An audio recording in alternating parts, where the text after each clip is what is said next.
Ik vond het jood nog wel een noffelijke dag. Je kon nog wel even boeten zitten. Ja, de wind viel wat fris aan, maar dat hij dan toch.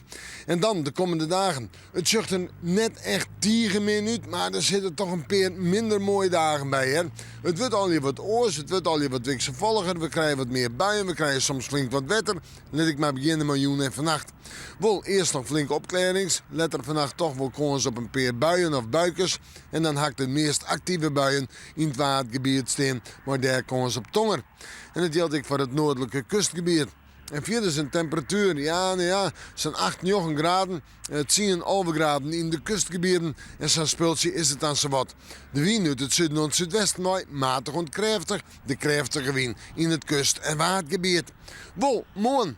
En dan maar een aantal bijen. Ja, misschien wel met tongen. Die had vooral weer van het noordelijk kustgebied en het watergebied. Maar verder komt de zinnen. Ik wil weer eens even te vastgaan. En heb ik wel flinke droge perioden.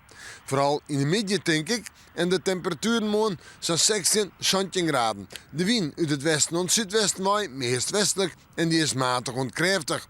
Dan zetten we terug naar het vooruitzicht. De temperaturen komen wel flink wat lager te liggen. Ja? Zo om het bij de 14 graden heen.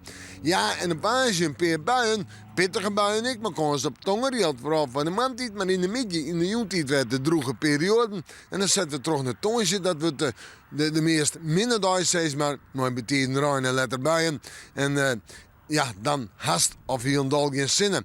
De zinnen komt op vrijheid weer om, maar een paar buien. En zo'n speeltje is het dan. Nou ja, wisselvallig. Sneun lijkt het wel knap, maar droeg waar. Maar we moeten morgen weer even in het waarschuwen.